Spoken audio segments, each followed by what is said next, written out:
We got our guy. He is here. Our long-awaited conversation is about to happen. Rod Conti, who is known so well by what he has done and is doing at Fox Sports. He is currently vice president of studio remote operations there.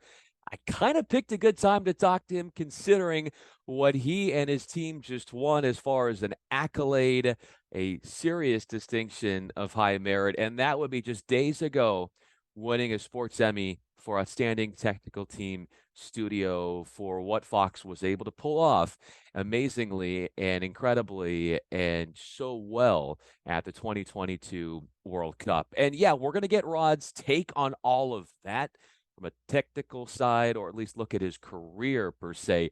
But if you are familiar with this platform and this channel, and Rod has watched a lot of these, so it's humbling to have him on, but we are stepping outside the boundaries of work. This is not just a career chat about what Rod has done. We're going to go there, sure, but we're not limiting ourselves to that.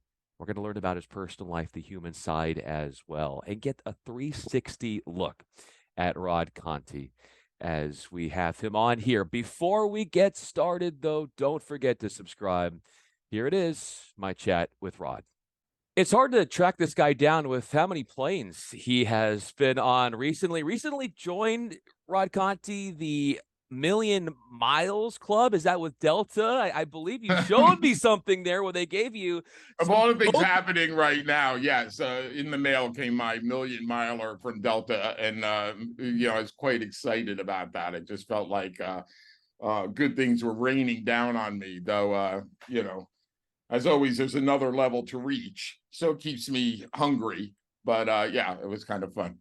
What was fun as well for you is, and you had to take a plane to get there, the Sports Emmy Awards recently happening, and your team at Fox Sports, going off what you all were able to do in 2022 at the World Cup, winning a Sports Emmy for Outstanding Technical Team Studio. Not the first Emmy, but when you told your wife that you had won this latest one, what was her reaction?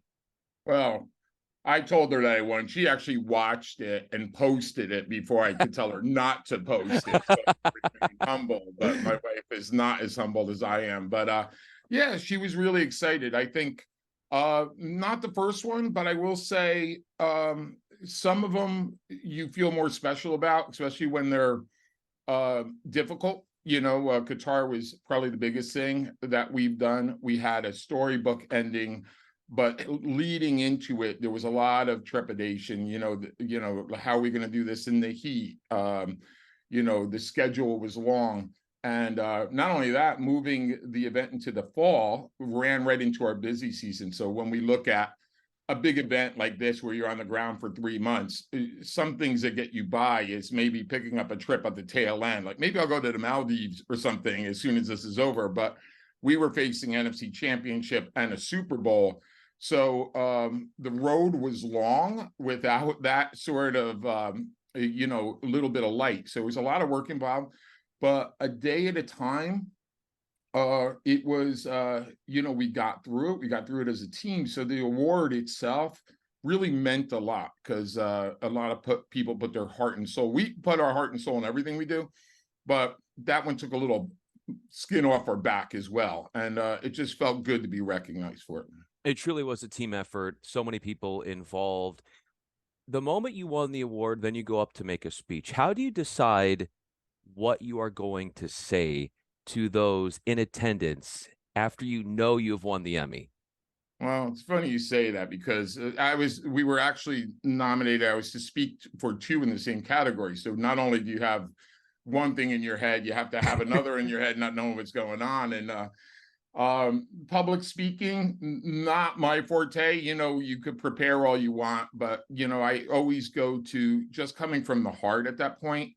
And sort of delivering your feelings. That's something that you're not going to mess up, so to speak. Now, how you review it afterwards, like you always go back, oh, I could have thanked so many more people. You have 30 seconds to accomplish this job, and some of it was like, hey, should I talk about the AR? Should I talk about the technical? It's a technical Emmy. Like, how much could I put into this? But I think I chose not only to thank the people that make this possible, the thinkers at Fox, but all the way down to the crew that spent the most time with me on the ground, because there is a commitment there. And oftentimes your teammates, and they're, not necessarily at the top of the thank you chain, right? Our production managers, our op managers, our guys that are just like there day one, there's 5 of us on the ground, and day 60, there's the same 5 still there when all of that is over. I thought it was worth mentioning that.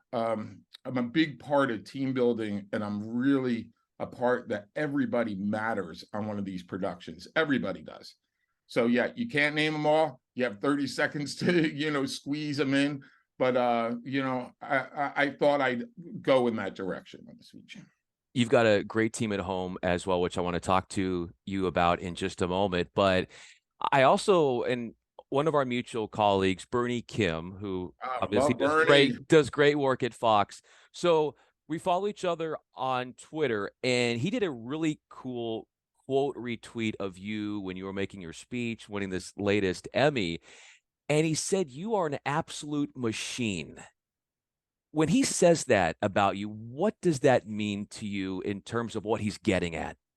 Well, but first, I haven't seen that tweet. Second, I love Bernie. We go way back to our Best Damn Sports Show days, so that's quite the compliment. You listen, we call it the grind. We call us gamers. We're guys that just digging deep. We have a never say die attitude. It's what I like around us. At times, I feel like, these things could be mentally hard. They're definitely physically hard. I don't think there's a lot of jobs where you're doing 17-hour days for, 100 days straight, and trying to keep spirits up and motivating and grinding and doing our best job. I think the one thing that's super important to me, and it's probably in my lineage, is striving for perfection. The things that we do, not only do I love, listen, it's hard to say you're a machine when you love what you do.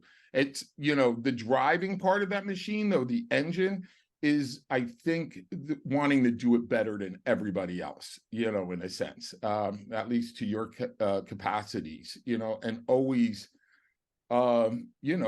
push yourselves for each one of them. Now, that doesn't matter, Bryan, if that's, and I always say this, it doesn't matter if I'm doing a small show that we might have 20,000 viewers for, the Super Bowl.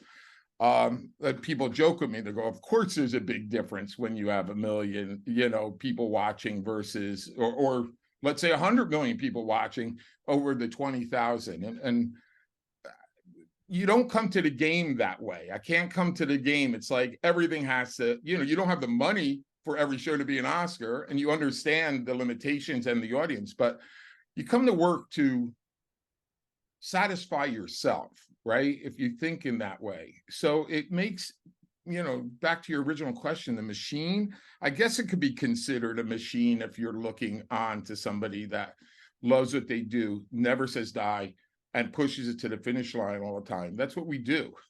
And that's what, the crew that's with me does. And again, it's not so much of a grind for the company. What's motivating us is that type of person that is satisfying their own quest for perfection, let's say. That quest for perfection, how much of that is attached to, say, you being a dreamer?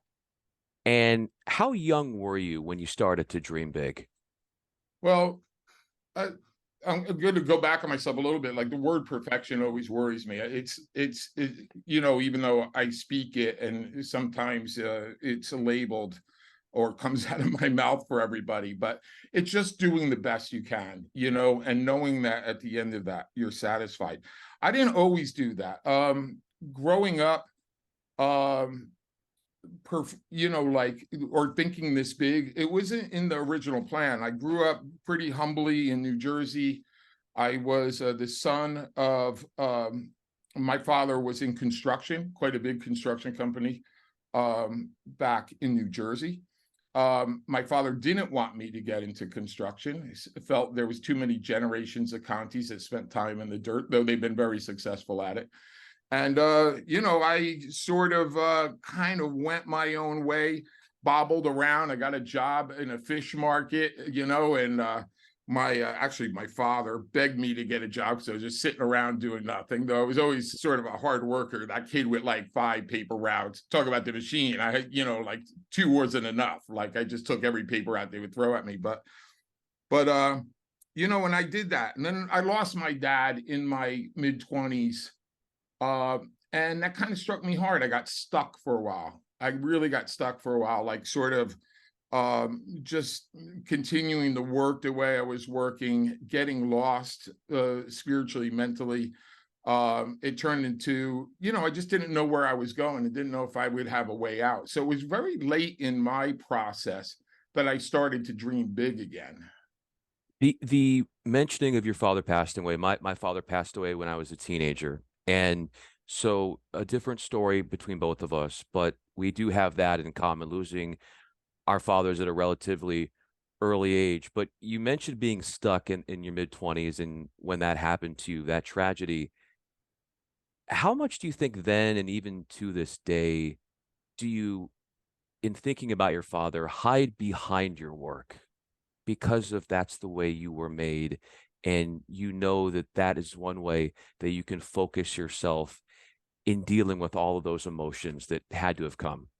Well, it's funny because my father was a workaholic. So before he died, my father was a machine. I was the first son of a second marriage. My father was had us late in his life. I think he was 50 when I was born. So it's not that my father died suddenly. He was in his 70s when it happened. But I thought I saw like a worse side of what working life did and what it robbed him of with his family.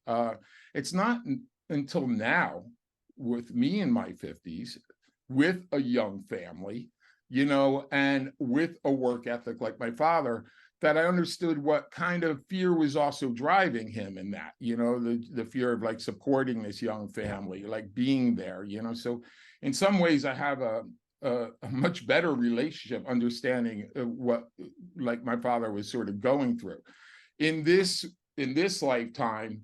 I'm trying, it's sadly my turn to not go in that direction for my father. I know this is going back. I sold fish. I started over at 30, flash to I'm completely out of the construction field, but I'm sitting in a trailer outside a construction site building a set, in the middle of Qatar. And I'm like, and this hard driving worker with a baby and an Yeah. 11-year-old, in my mid-50s, that the apple doesn't fall far from the tree, even though I was doing all my best to swim against that tide, right? Like in my mind, but genetically it plays a part. Now it's not all bad, like I can look and look to see what I could do differently. So you know what I do? I come home, Bryan, I grab the kid. I'm exhausted after 100 days on the road, but I'll sit and play tea with my daughter. Like I just do the things that were a little bit different the best I can. Though, I try to be better each day. But I kind of got away from your original question, but I didn't start dreaming big until I kind of shed that at 30. Or like I think it was 27. I changed my life completely. I remember an interview with Jerry Steinberg that you did, and Yeah. I'm much like Jerry, where I had 2 lives. Like that first life Yeah. got caught up with a lot of drinking, a lot of just behavior when you're unsatisfied, and where I got lost, maybe lost in some of that pain too. But what happened was that reached a point where I had to do something or die. You know what I mean? Not doing it. And by the grace of God, I was fortunate enough to sort of hit a bottom, start over, not knowing exactly what I wanted to do, but knew exactly where I didn't want to be any longer. And as frightening as that could be, I run into kids all the time feeling like their life has got away with them at 20 something years old. And I'm like, listen, mine didn't even start until 27. I had a road to go through. But that road, and I didn't know what I wanted to do. You're selling fish in New Jersey. How does that lead to, being a big part of sports and, you know, technology and television to some degree. So it's a strange road. How do you become a better persuader to clients, customers that would come into the store to sell higher volumes of fish? What could you do from your standpoint to sell more? I'll tell you a funny story because I just had my old boss at the fish market comment on my Emmy Facebook thing saying he always knew it.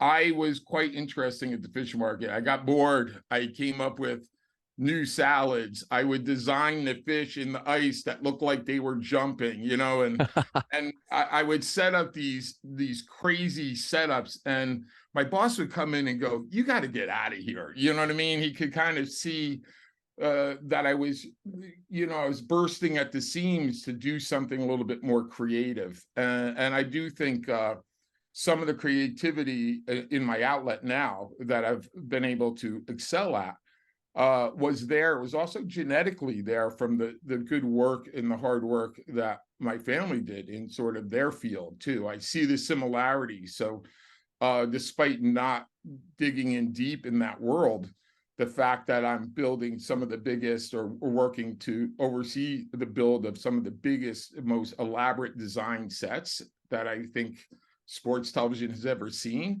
that was already sitting in me when I was making those salmon jump like in the icing, just waiting for the right outlet. For sure. You could see how that eventually was going to translate into the way in which you've been able to thrive at Fox Sports, which happens to be the place where, if I'm not mistaken, Rod, you met your wife I did meet my wife. Wow, you at do your Fox Sports. research. I do my Yes. research because I don't want to waste your time. But so you met your wife at Fox Sports. How soon from the very first moment that you met her did you think that she was the one I wanted to spend my life with? Wow, you go real deep, Brian. I knew it. This is what I said I like about you. But all right, here's the story. My wife was a temp hire. She worked as an assistant to our executives. She had one round there that I didn't even notice her. She was there for months. It didn't catch my eye. Didn't like we were just people you walked by with in the office, and then I guess she went away and she came back, and like this, it was the polar opposite. We had one interaction. Humor is where we bonded. It starts with a joke, and she got the joke right away. I'm halfway in, and not only that, her joke sort of made me laugh, and so humor built around that office turned into a little office affair. I'm not supposed to say that, but these things happen. These things You're happen. at work. I wasn't married, by the way. You weren't married, no. So it's not an affair, but it's you. No, People meet all the time at work, and they get married. That's a pretty when you normal don't thing. do anything but work, and you're not going Yeah. to bars anymore. Like, hey, let's weigh that out. But that's how we met, and it was quite a journey with it. So yeah, we're still together. That was a long time ago. What is it, 13 years or something? Yeah. About that Don't you've put had me in that spot. Like, I'm not doing the math. I'm gonna get in trouble now. Brian, you're going down a dark hole. I know. I will. I'll close that out and edit. We'll get that out and edit.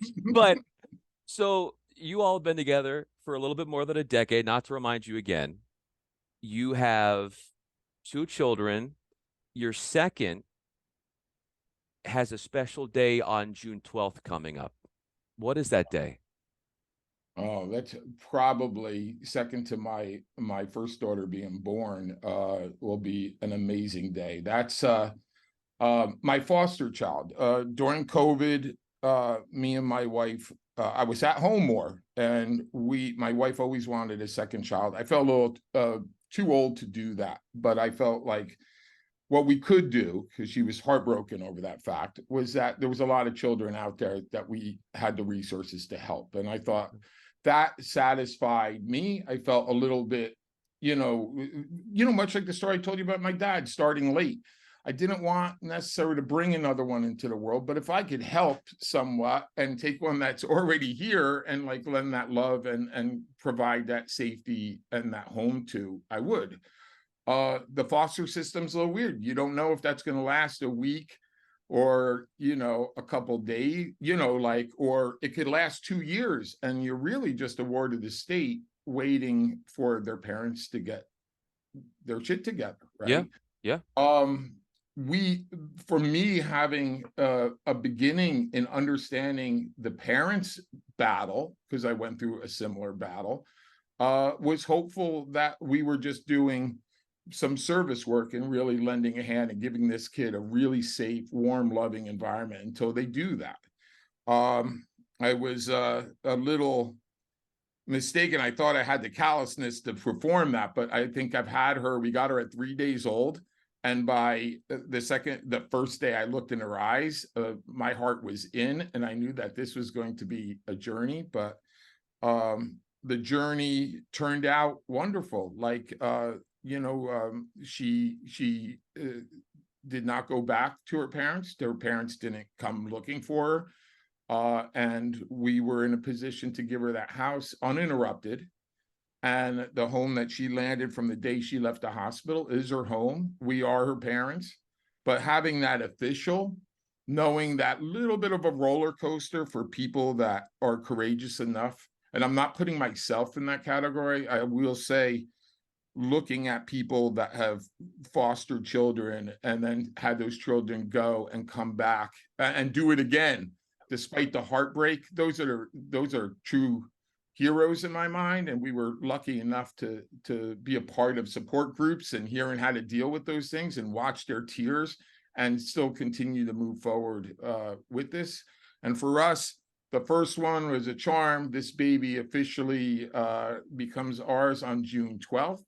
3 days after I was supposed to leave for the Women's World Cup, but I'm happy to suspend my my trip and make her an official Conti. So we're super, super happy about that news. So, How are you going to celebrate that day with her?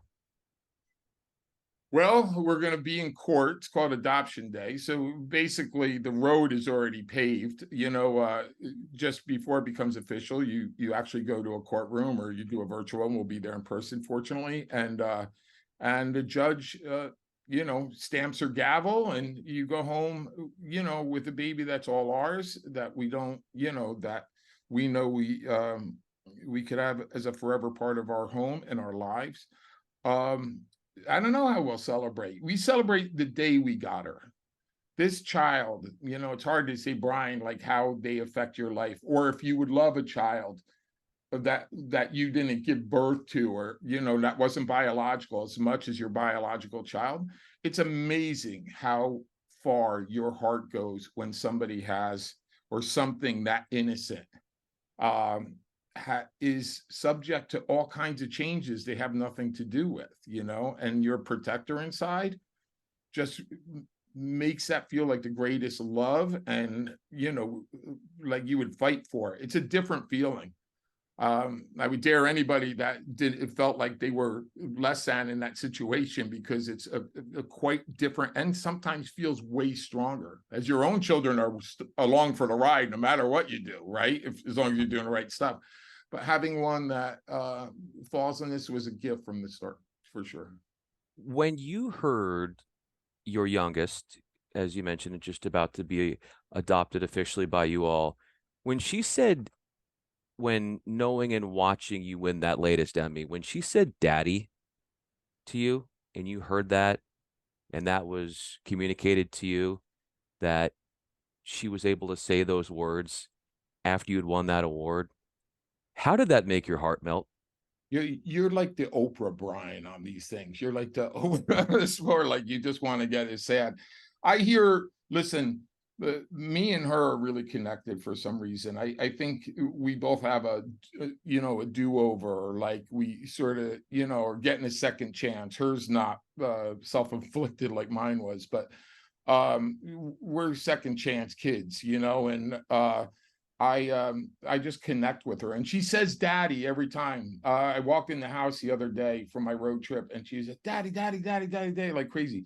But something about watching that moment, like my wife had videotaped it from her iPad or whatever, and she posted on Facebook.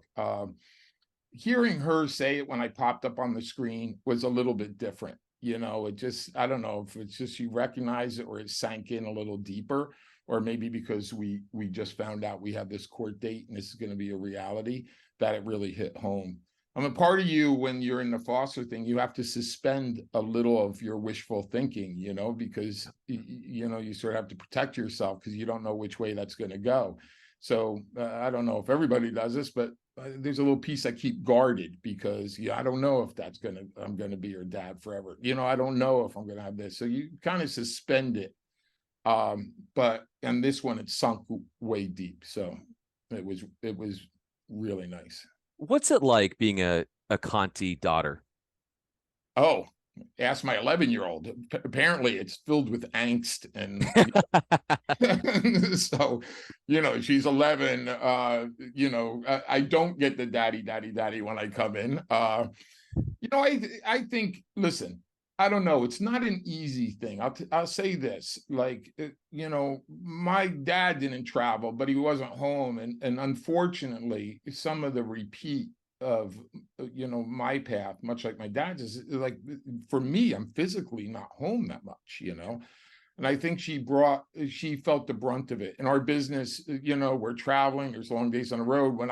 When I could get her to go out, it's fantastic. Like some of our Women's World Cup during the summer, I could get her out with me and she could see what daddy does. But I realized, like, no matter my speeches, like, well, daddy does this so we could have a house, so daddy could have this. It doesn't really matter to a kid, like, it's just that time you spent. And I think the only thing I could do to remedy that is just what I mentioned before. When I get home, it's the priority, like, no matter how tired I am, no matter how much I just want to hit that bed, in my own bed, open a refrigerator and find nothing in it, like, just like every day.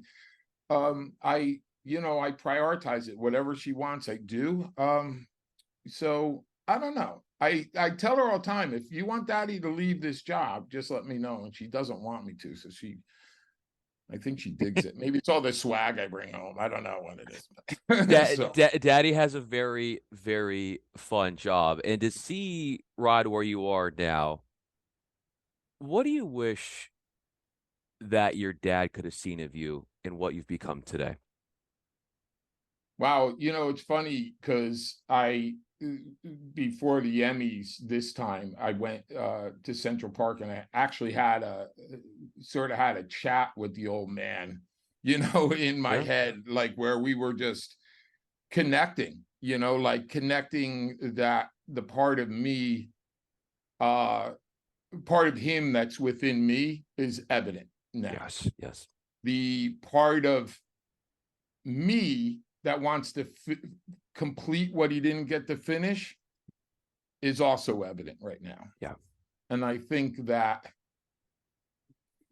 I don't have to explain that to him, but what I did in that moment was say, I'm here to finish that job the best I can, and I think it's not the job I do out on the work front.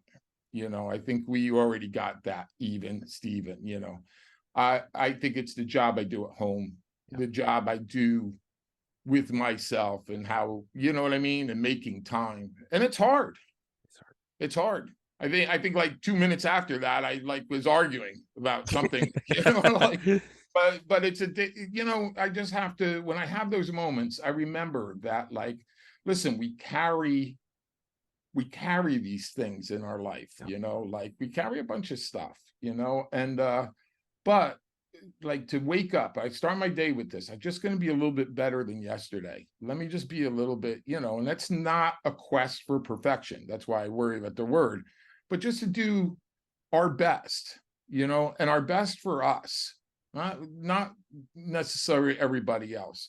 And when you do that, it seems like everybody else is covered, if it's not full of self-interest, and you're doing it with everybody that's around you, you know what I mean? Humbly, and that means a lot to me, how we, not only what we do, but really how we do it with the people we do it with, for sure.